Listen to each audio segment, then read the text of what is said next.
बरी अंचल कोबी चाषी गाँ कहले इंदारोई गाँव बेस परिचिति रही परिबा चाष जाजपुर जिले में गाँ प्रसिद्ध।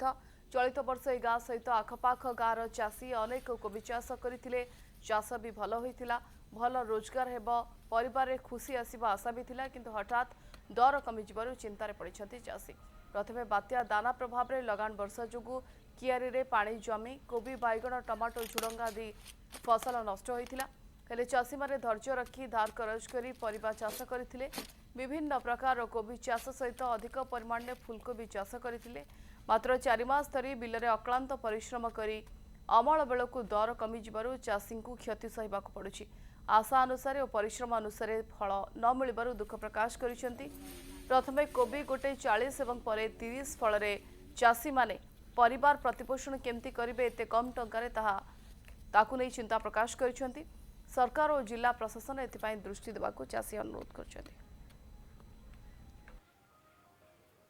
बात्या पर लगेइथिनु गछ मिनिमम मोर 5000 मंतर गछ बात्या रे पळेला परे तापर फेर भी मंजी किछि थिला पकेला पर लगेला पर हुरा फुरा दिया सइला पर वर्षा फेर लागी रहला। जदि लागी रहला फिर छोट छोट गछ होइतिला किंतु फिर सी कौन कला से गछ रे छोट छोट गछ देखुन एई भले आपनकर कोबी एई साइज कोबी हैला पर किंतु कोबी रेट टोटाल गला जो मैंने आगे किसी अल्प बहुत लगे से 20 टका 30 टका किसी बिकिगले। आम ए हाटू नहीं गला कोबी गोटा 5 टका जदि 5 टका पचार बेलू नौना 3 टा 10 टका दबू ना कौन कर जो 500 200 कोबी नहीं जाइजु कौन कर आम दबा पड़ी लोक जी जहाँ नौ तो गलानी दे दूँ आसू तला पड़ू पड़ू दाना आसला जे सब नष्ट हष्ट करदेला तला भी नष्ट हो गला। तला भी पुणी पकई लगेला बेलू जो किणिकी आनी भी लगे सी भी किसी गला एबे जहाँ जमी करिकी किणा तला निज तला किसी लगेला परे कोबीर परिस्थिति एमती 5 टका 3 टका हाट में एमती कहते चाषी मैंने कौन करेंगे बर्तमान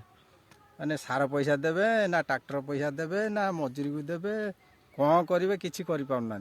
करूँ बात्या जो है सब नष्ट हो गला कोबी कौटी बहुत मरीगला फेर मंजी आम 500-600 टका दे कि आनु फेर तला पकई नगेनु देखला बेलू फेर से माने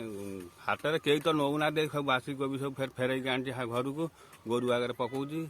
गरीब लोक कौन करमी 1,20,000 टका खर्च कर मत 5-10 हजार टका बिकी कौटू आनी सुझीमी पैसा कोबी केते टका गोटा कोबी 5 टका 3 टका कई लोक नौना।